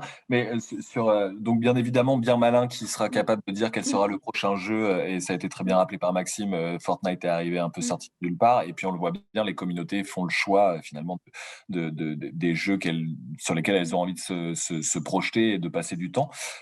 Moi, sur la question de l'évolution des technologies, je pense que l'une des priorités, avant même de parler de réalité virtuelle, de réalité augmentée ou de réalité mixte, c'est juste de faire en sorte que l'entièreté de la population mondiale soit connectée à Internet, parce que nous, on vit dans des pays occidentalisés, modernes et hyper technologisés, mais il y a plein de pays dans lesquels c'est pas le cas. Ce qui explique le succès du jeu sur mobile dans ces pays-là. C'est-à-dire que nous, pourquoi est-ce qu'on joue pas sur mobile? C'est parce qu'on a un ordinateur. Mais quand on est dans un pays d'Afrique subsaharienne ou dans un pays d'Asie du Sud-Est en voie de développement, dans ce cas-là, on n'a pas forcément accès à Internet avec une fibre chez soi et encore moins d'ordinateur. Par contre, on a un téléphone parce que c'est le seul moyen qu'on a d'être connecté au monde. Et donc là, ça fait de vous un joueur en puissance. Et dans ces pays-là, les jeux les compétitions qui rassemblent le plus de monde, ce sont des compétitions sur jeux sur mobile, quoi. Donc, juste rappeler ça. Et sur la question de est-ce que les jeux doivent être pensés pour avoir quelque chose d'e-sport, un bon jeu e-sportif, c'est avant tout un bon jeu. Ça, c'est la base. C'est d'abord, avant tout, une bonne expérience pour les joueurs, quoi. Et ça, c'est la première chose. Et ensuite, c'est tellement de facteurs. Il n'y a pas de recette miracle. Mais effectivement, juste rappeler que l'e-sport, c'est une toute petite partie de l'ensemble du jeu vidéo. Animal Crossing, c'est pas de l'e-sport et c'est ce qui fait les meilleures ventes. Et c'est du multijoueur. Et pourtant, c'est pas une pratique compétitive ou quoi que ce soit, Animal Crossing. Même s'il y en a qui tentent des trucs qui sont hyper intéressants. Mais voilà. Donc, ça dépend de quel est l'objectif de l'éditeur. Il y a des éditeurs qui vont pas avoir besoin qui vont pas avoir envie de faire des jeux compétitifs. D'autres, oui. Aujourd'hui, ce qui fonctionne le mieux, c'est le streaming. Un jeu qui a du contenu, qui est streamable et qui permet de créer de l'entertainment, du divertissement, c'est certainement un bien meilleur pari que de faire de l'e-sport. Et c'est ce que fait Fortnite d'ailleurs, c'est qu'ils font à la fois de l'e-sport et de l'entertainment, mais on le voit bien, c'est qu'au final, ils font bien plus d'entertainment que d'e-sport, quoi. Parce que c'est là où se situe la masse et c'est là où on peut certainement amasser plus d'argent, j'imagine, si on est un éditeur de jeux. Pour répondre à ta question sur les profils, ce qui est hyper intéressant avec l'e-sport, c'est que ça a une croissance qui est organique, comme on l'appelle. C'est-à-dire que c'est une croissance qui vient de la base. C'est-à-dire que c'est toutes les générations, tous nos enfants. Moi, je suis un jeune papa, j'ai une petite fille de 3 ans. C'est les futures générations de gamers. Les anciennes générations, nos ancêtres, nos aïeux, nos parents et nos grands-parents, eux, ils n'ont pas grandi avec ça. Le jeu vidéo, ils l'ont connu. Ça leur est un peu passé à côté. Et puis, comment dire, l'évolution démographique va aller dans le sens où ça va être les nouvelles générations qui vont devenir des nouveaux gamers et qui vont naître avec finalement des mobiles entre les mains, des smartphones, des claviers, des souris, des joysticks, et ainsi de suite. Donc ils vont être, et on le voit bien aujourd'hui, tous les grands champions d'e-sport, ce sont des joueurs qui ont tenu leur première manette avant l'âge de leurs 5 ans. C'est des gens qui ont grandi avec ça. Et donc, ces nouveaux profils qui vont arriver, ça va être des profils de gens qui seront vraiment, pour le coup, des vrais digital natives, parce qu'on parle beaucoup des digital natives, mais moi qui suis enseignant, je vois encore des étudiants donc qui ont 20 ans, qui se sont grandis avec Internet, qui, lorsque je leur demande de m'envoyer un devoir, prennent une photo de leur écran et m'envoient un JPEG de leur devoir, quoi. Donc, on n'est pas vraiment encore sur du vrai digital native. Donc, c'est ça qui va arriver. Et j'imagine là où tu veux en venir, c'est est-ce que le type de population sera plus diversifié en termes de pratiquants et de pratiquantes? Je le souhaite, mais ça va pas se faire de manière naturelle. C'est-à-dire que c'est une vraie question d'éducation, à savoir qui a le droit social de jouer aux jeux vidéo? Est-ce que c'est simplement… Parce que le jeu vidéo, dans le terme jeu vidéo, il y a jeu. Le jeu, c'est associé à l'enfance et en plus, c'est de la technologie. La technologie, on l'a associé aux garçons. Donc le jeu vidéo, ça a toujours été associé dans l'imaginaire populaire à un jeu de petits garçons. La réalité aujourd'hui, c'est que des titres de jeux vidéo, il en sort plus de 4000 par an, qui offrent des expériences très variées pour tout type de population. Mais par contre, il faut éduquer à ça. Et tant que les grands blockbusters de l'e-sport, au même titre que les blockbusters de cinéma, se réduiront simplement à un type de contenu qui sera focalisé pour une cible, ben on passera à côté de tout ce qu'il y a dans le cinéma indépendant et de tout ce qu'il y a dans le jeu indépendant qui est beaucoup plus riche. Et par contre, des jeux comme Retime, vu qu'il a été cité, pour moi est hyper intéressant parce que c'est un jeu qui est un jeu indépendant qui ne vise pas simplement cette frange hardcore comme on pourrait la qualifier de l'e-sport, mais plutôt une pratique multigénérationnelle, multigenrée, beaucoup plus diversifiée. Et c'est certainement en faisant en sorte que nous, en tant que jeunes parents, on puisse ne pas contraindre simplement les garçons, les jeunes garçons à y jouer, mais en tout cas ne pas empêcher les jeunes filles d'y jouer et n'importe qui d'y jouer, et en favorisant l'accès avec des salles de pratique et de sensibilisation à plein d'autres genres de jeux autres que Fortnite. Fortnite, c'est hyper cool, mais c'est un jeu parmi 4000, quoi. Il y a tellement d'autres possibilités que Fortnite, et c'est là où on va avoir certainement plus de diversité dans les futurs pratiquants et pratiquantes de l'e-sport ou du jeu vidéo au sens large dans les futures années.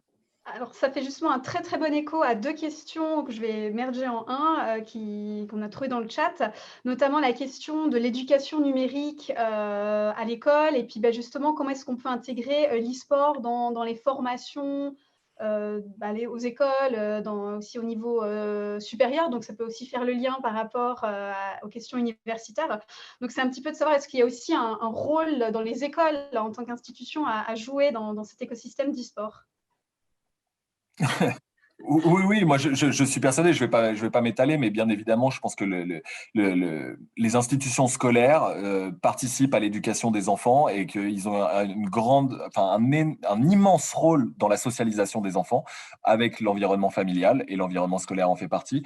Et bien évidemment que c'est un cadre qui serait idéal pour participer à cette éducation numérique, comme je l'évoquais, savoir. Mais même avant le jeu vidéo, pour moi, il y a quelque chose de tout bête. La télé, quand j'étais petit, chez moi, mes parents savaient très bien que cette émission, elle était adaptée pour moi et celle-ci, elle était peut-être pas adaptée pour moi. Je vais caricaturer. Le Club Dorothée, c'était pas hyper fou, même si c'était hyper bien en fait. Mais bon, mes parents, ils m'encourageaient plutôt à regarder C'est pas sorcier ou des documentaires parce qu'ils connaissaient le contenu.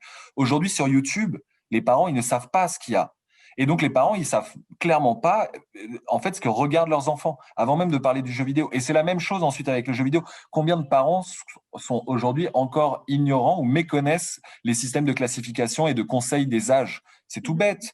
Et donc, l'école, à mon avis, elle a un rôle à jouer là-dedans, dans les cours de technologie, les cours d'éducation civique, même, moi, je trouve, l'éducation numérique, elle a tout à fait un rôle à jouer, et notamment à découvrir ce qu'est le jeu vidéo et l'ensemble des possibles. Et ensuite, sur des temps périscolaires, de la même manière que sur les temps d'études, on peut faire de la gymnastique, des arts circassiens ou de la peinture ou n'importe quel art plastique ou art musical. Je pense que les arts vidéoludiques devraient faire partie aussi, au même titre que ces autres arts, finalement, des pratiques culturelles et sportives qui sont proposées aux enfants pour que justement, ils aient des bonnes pratiques qui soient intégrées et incorporées le plus tôt possible.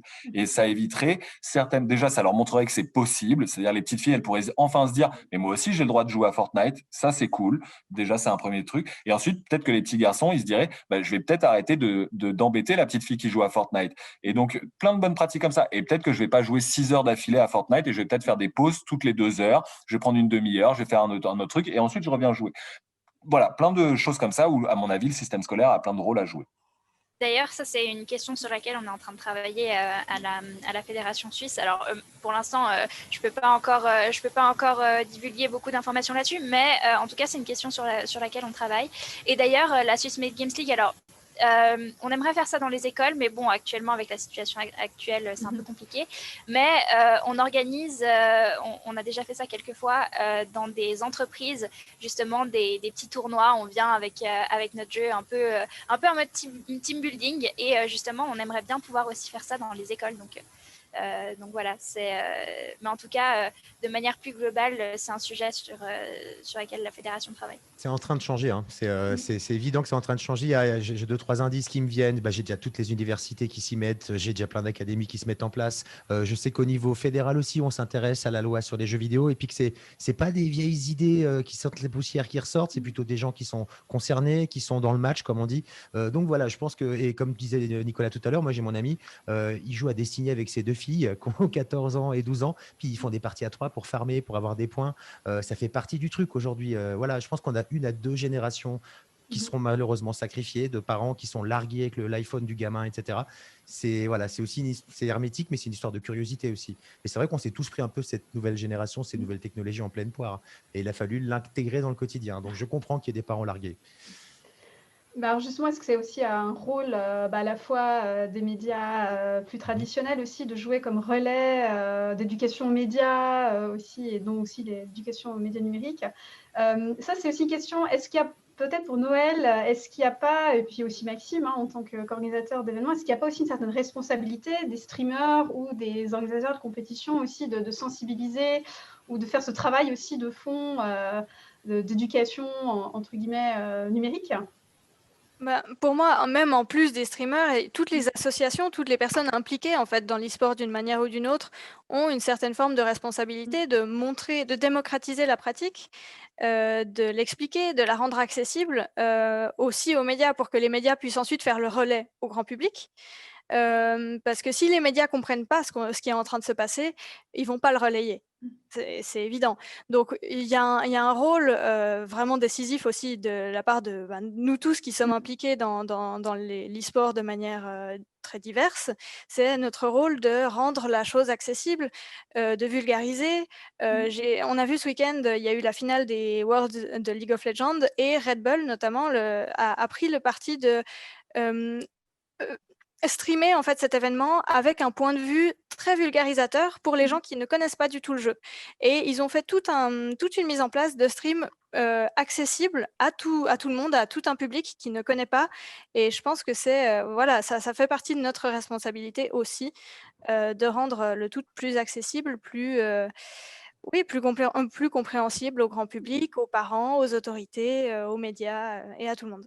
Sur les stands de la SMGL, on voit beaucoup ça parce que justement la Swiss Made Games League, on a souvent nos jeux, ils sont toujours accessibles à tous, donc il n'y a pas d'âge minimum sur lequel qu'on doit avoir pour pouvoir y jouer, et donc on voit des parents et des enfants venir sur notre stand se renseigner, et du coup on a beaucoup de questions par rapport au jeu en lui-même, mais aussi par rapport à tout ce qui est prévention.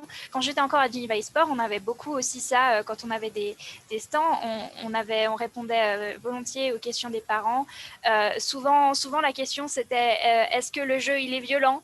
D'ailleurs, l'équivalent de la RTS au Tessin, je me souviens plus de l'acronyme, nous avait voilà, exactement. Nous avait posé la question, ils étaient venus sur un tournoi qu'on organisait avec la Swiss Made Games League, et ils nous avaient posé la question, est-ce que le jeu vidéo est violent? Et du coup, on avait expliqué justement le fonctionnement de Retime, de qu'est-ce qui faisait que justement il n'était pas violent. Donc ça c'est des questions qui viennent assez fréquemment, mais c'est vrai qu'on aimerait beaucoup que ça devienne, qu'on ait des endroits, en fait, des points où les parents pourraient venir se renseigner, que ce soit sur Internet ou alors simplement des flyers ou des choses comme ça, pour que les parents puissent beaucoup plus facilement trouver l'accès à l'information.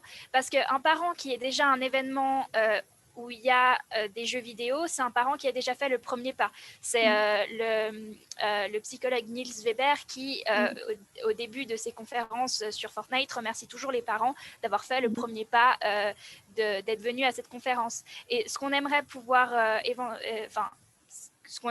faire, c'est de pouvoir aussi toucher les parents qui n'ont pas encore fait ce premier pas, soit parce qu'ils ne sont pas au courant de l'existence de ces événements, soit parce que justement ils n'en sont pas encore là dans leur propre chemin.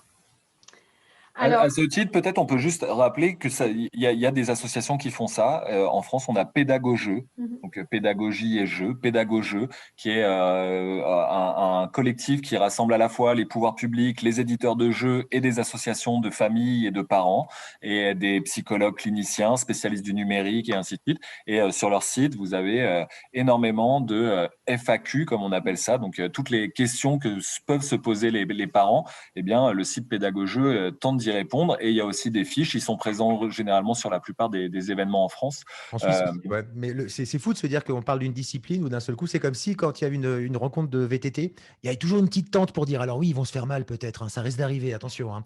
Là, on parle de jeux vidéo, c'est la même chose. Enfin, je comprends pas justement le fait que. Mais ça, enfin, si je comprends en fait, c'est parce que je crois que je suis jusqu'à il y a peu un des seuls qui parlait de jeux vidéo avec des étoiles dans les yeux. Les trois quarts des collègues journalistes, et là je vais les citer, qui m'ont approché, c'est addiction, violence, drogue. À chaque fois qu'on me parle de nouveau trailer, enfin, le nouvel add-on de World of Warcraft, on me dit mais il n'y a pas des problèmes d'addiction? Je dis non, il y a juste des millions de gens qui payent 15 $ par mois tous les ans depuis des années. Vous les insultez à chaque fois que vous faites ce genre de sujet. Jusqu'à un point où une journaliste m'a dit je comprends pas, personne ne veut me parler. Je dis, mais arrêtez de prendre les gens pour des idiots. Arrêtez tout de suite essayer de les filmer en gros plan, la bouche ouverte quand ils jouent. Intéressez-vous juste à cette culture. Mais voilà, c'est un peu ça le problème. Je pense que je ne suis pas aidé. Et encore aujourd'hui, quand je croise des collègues qui me disent alors, on parle de jeux vidéo bip bip, je dis bah ouais, on parle d'un des objets culturels les plus vendus sur Terre aujourd'hui, mon coco. Qu'est-ce que je te dise? J'y peux rien, quoi. Et il n'y a personne pour décrypter ça dans les services publics à part une ou deux modestes émissions, quoi. Alors justement, je pense que ça va être une bonne, parce que le temps file extrêmement vite, on a déjà pris pas mal de temps sur tout le monde. Je trouve que ça fait plutôt une assez bonne conclusion parce qu'on voit qu'il y a quand même encore beaucoup d'éléments à faire, de liens surtout, et vraiment de tisser un réseau à la fois entre partenaires publics, ça peut être les médias, ça peut être aussi les institutions, les écoles, puis on pourrait aussi, et ça, ce serait sans doute aussi un autre débat, la question aussi des développeurs et des boîtes de jeux vidéo aussi, comment est-ce qu'ils s'impliquent et s'incluent aussi dans cet écosystème. Donc, je pense qu'on va devoir gentiment arriver sur la fin. Et je réserve donc les deux dernières questions qui sont restées encore ouvertes dans le chat. Il y avait notamment une question un peu sur... ça rejoint un tout petit peu quand même ce qu'on a un petit peu parlé au début, la poule et l'œuf.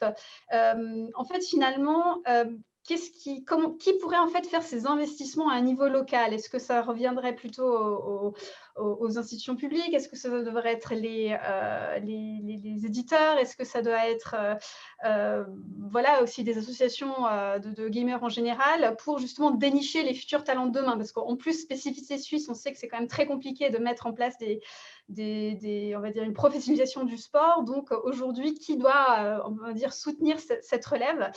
Et la deuxième question, c'est, ça a été un petit peu abordé, on voit que justement le e-sport est en train de développer une myriade de nouveaux métiers, et quelqu'un demande justement comment est-ce que, quels sont un peu ces nouveaux métiers qui vont pouvoir émerger de l'e-sport?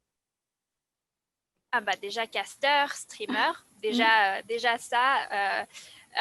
Ensuite, il y a toute la partie qu'on n'imagine pas derrière l'organisation d'un événement. Donc la personne qui est spécialiste de l'e-sport, la personne. Alors assez souvent, ça rejoint quand même des métiers qui sont déjà existants. Par exemple, quand on fait un parc informatique pour un événement, alors il faut le penser différemment parce que suivant le jeu, il faut plus de puissance. Mais voilà, donc c'est souvent des métiers qui sont quand même déjà existants. Mais rien que joueur d'e-sport, c'est athlète e-sportif comme ils sont considérés aux États-Unis. Déjà, ça, c'est un nouveau métier. Oui, puis après, il y a toute la partie aussi par rapport à l'événementiel, par rapport au marketing, par rapport à la programmation, par rapport, comme l'a dit Nina, le cast. Mais après, dans toutes les équipes e-sport, on a de plus en plus aussi des équipes professionnelles qui ont des cuisiniers, qui ont des préparateurs sportifs, tout l'encadrement général des joueurs, au même titre qu'un joueur en NBA, par exemple, il va avoir accès à ces infrastructures-là aussi. Et c'est vraiment dans ce sens-là, là, je pense qu'on peut faire justement le parallèle avec le sport, par exemple, où il y a vraiment tous les métiers qui gravitent autour sont relativement similaires.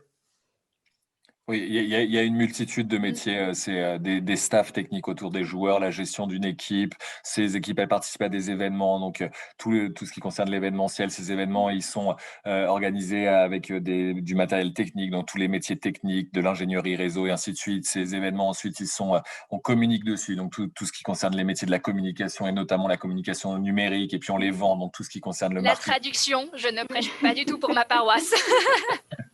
L'interprétation aussi pour les joueurs d'ailleurs. Puis tous les métiers après qu'on pourrait appeler de fonctions support, qui sont ressources humaines, fonctions légales et ainsi de suite. Puis tous les métiers ensuite qui vont tourner autour de l'éducation, du divertissement et ainsi de suite. Bref, il y a une multitude de possibles. Et effectivement, comme l'a rappelé Nina, il y a beaucoup de métiers qui existent déjà et sur lesquels en fait il faut juste avoir une coloration liée à l'e-sport. L'e-sport n'a fait émerger que de très rares métiers qui sont très spécifiques, qui sont des métiers, notamment le premier qui me vient en tête, à part joueur, bien évidemment, c'est observeur. C'est quelqu'un qui a un peu le rôle de réalisateur pour les commentateurs, mais c'est vraiment très spécifique. Sinon, la plupart des métiers existent déjà.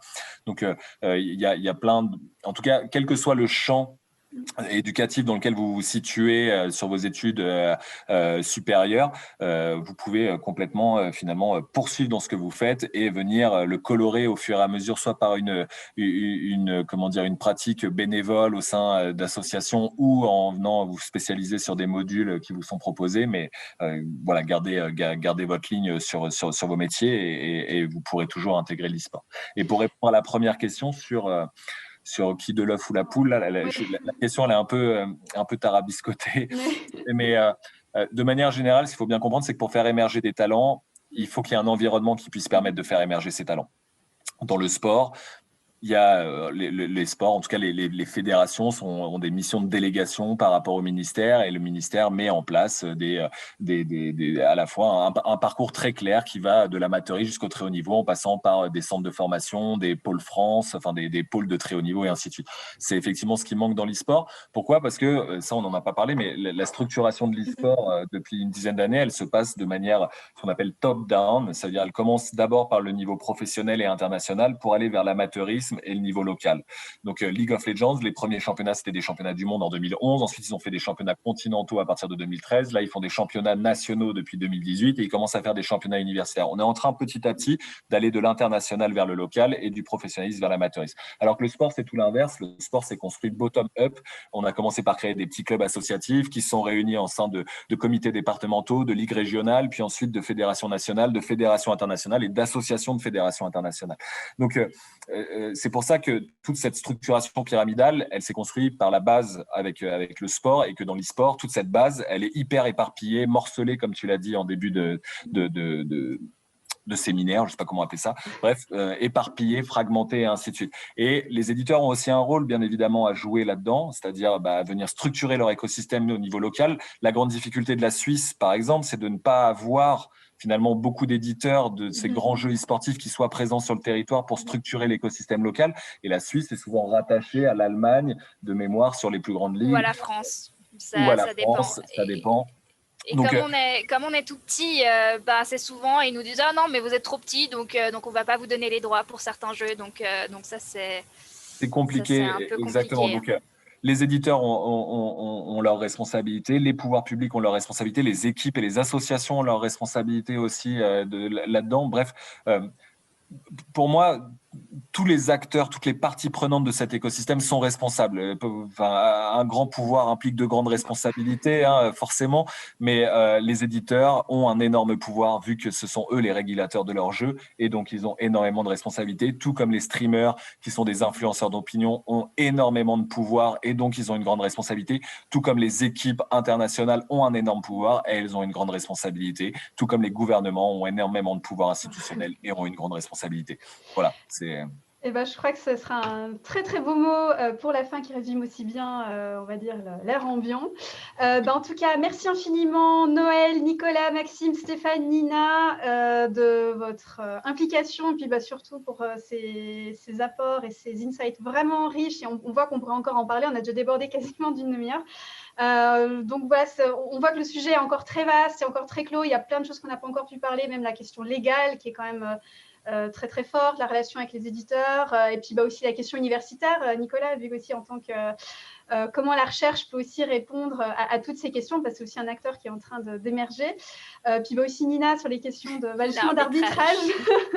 Mais promis une fois, alors peut-être pour Whisper, ça pourrait être un très bon sujet d'émission, comment on traite l'arbitrage. Tu es déjà passé sur Whisper, je crois. Hein. Oui. Sur la question du handicap et du jeu vidéo. Alors justement, peut-être centré là-dessus. Et puis, évidemment, gros merci aux spectateurs qui étaient présents, aux personnes qui ont posé les questions, et en espérant qu'on a bien pu y répondre. Et puis, merci beaucoup pour tout. Merci aussi aux co-organisateurs qui se reconnaîtront, évidemment. Et puis, on peut que souhaiter un bon après-midi. Merci encore pour tout. Et puis, bon jeu, continue à jouer. Et puis, au plaisir de se retrouver, que ce soit dans des événements, dans des conférences en ligne ou en ligne carrément. Et puis, on peut que souhaiter un bel après-midi. Puis, à très bientôt et à très vite. Merci infiniment. Merci beaucoup. Merci à toi. À bientôt. Au revoir. Au revoir.